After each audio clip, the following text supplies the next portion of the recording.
Hey everyone, Nick Savage here again. Welcome back. So if you're wondering why I'm wearing the exact same stuff as I did in last week's video, it's because I recorded them in the same day. um, but last week we did the prologue, talked a little bit about the series, Us Legendary Gods, which is the book I'm currently reading, book 1 in the West Haven of the Dead series. We did that prologue last week, so I'm going to start with chapter 1, but just to catch you up, prologue kind of sets up expectations that they will be changed and challenged. So we move on from there. That said, I hope everyone's doing well, and thank you for joining me again. Forget those grand scale, goth romantic, full moon, fright night, satin lined coffin stories you've been told growing up about werewolves, vampires, zombies, fairies, and supernatural creepy crawlies of all kinds. The legends, the immortals, the truth, much stranger than the fiction. R. Chandler. We do come to learn who that is. And when I named him after, I named him because the name was stuck in my head, and when I started writing, I couldn't. My brain was just stuck in this loop, and I was like, Raymond Chandler. I know that name. And then I was like, after I'd already submitted the book and stuck with the name because I love the name, I was like, it's the author. Of course, it's the author. Dime store, detective stories and stuff like that. Wonderful writing, and I've actually been compared to him in my writing style, which I think is funny that my brain glitched on me for that. It happens, brain glitches. But moving on. Oh yeah, and again, I'm not reading entire chapters, I'm reading sections, which this one's not terribly long either, but it starts the story.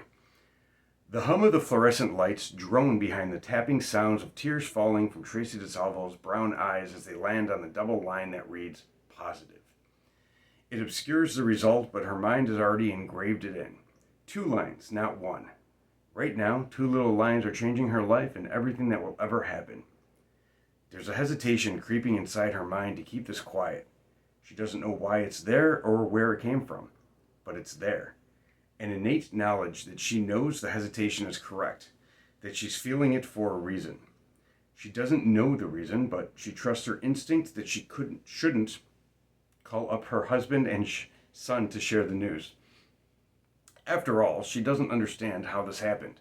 While a small part of her wants to smile and be happy, a much larger part is scared. An enormous part of her trembles at the fact that what she sees shouldn't be. A bigger part of her pushes out those parts, the part of her that sheds tears and screams inside to make sure this new baby is safe. The maternal instinct to make sure she protects her family has taken control.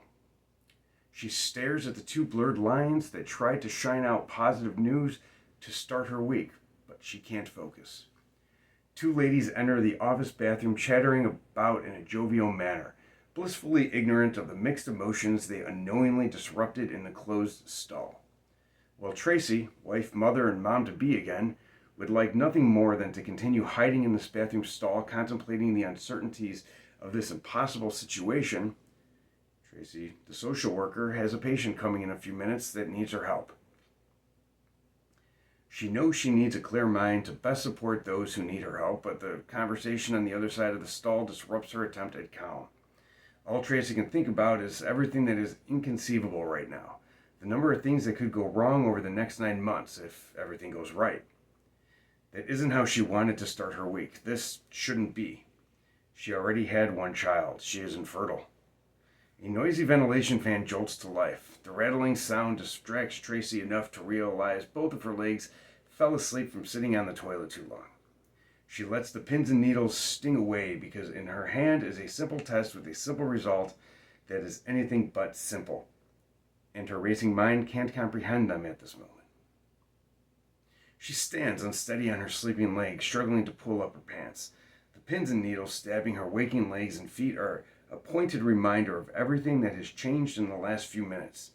The light-hearted ladies exit, leaving only the fans rattle, the lights hum, and the heaviness of her situation for company. Alone again, no one to see her exit the stall, a changed woman. She pulls the packaging from her pocket and slips the white plastic stick inside. Gripping it in one hand, she pushes against the wall to hold herself up with the other. She staggers on jelly-like feet as the sink will the waking pain in her lower appendages intensifies as, step by step, They wake up to their new reality. She turns the faucet knobs to wash her hands and splashes a little water on her face. Wiping off the excess, she looks into the mirror, but seeing herself causes her to break down and cry. Her mind races with how this could happen and what it could mean for the nation. All of the questions and concerns, what the hell is that? All of the questions and concerns tearing through her mind right now, the only answer she has is that now she knows why she is a week late. She runs like clockwork down to a 4-hour window. This month was not clockwork, though, and now she knows why. But many, many more questions remain unanswered. She knows she needs to find these answers. The questions slice through her mind like knives. How was she able to conceive? What impact will this have on the nation? Will the child be healthy? How will Ken react? How does she tell Ken, her husband of 20 years, that they're having an impossible child? What does this mean for their son, Connor? What does this mean for her, and how will this affect her condition? She dries off her tears and calms herself down again. She needs to be composed once she walks out of the bathroom. She tugs at her blouse to straighten it up as she sniffles away the last few tears. She checks her eye makeup, which, much to its disclaimer, is waterproof. She pockets the test and exits the bathroom.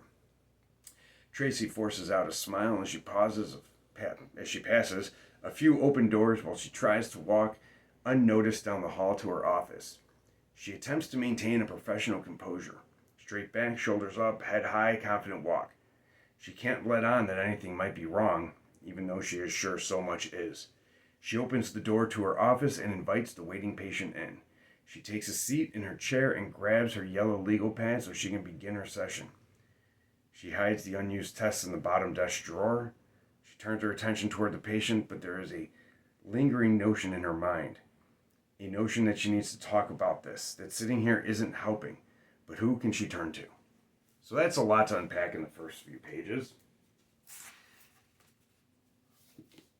To any normal person, being infertile means sometimes doctors are wrong and the infertility is just that. And obviously there's something more going on here because she's mention of the nation, which outside of the prologue hasn't been mentioned. So we don't know what that is yet, and that's obviously intentional, kind of a slow burn. And that is one of the big things when people review the book or talk to me about it is they're like, it starts off a little slow, and it is meant to, and perhaps I went a little too slow with the slow burn. But all questions that are posed in the book do get answered throughout the series, if not in the same book. And that is done on purpose because I don't like to give anything away too soon. And you'll see that in some writing, and especially in television, because in television you have half an hour, 45 minutes, an hour, whatever. So you pose a question and a scene or two later it gets answered. And in writing we have much more leeway with that as long as they get answered. So all things posed in here will be addressed, will be continued.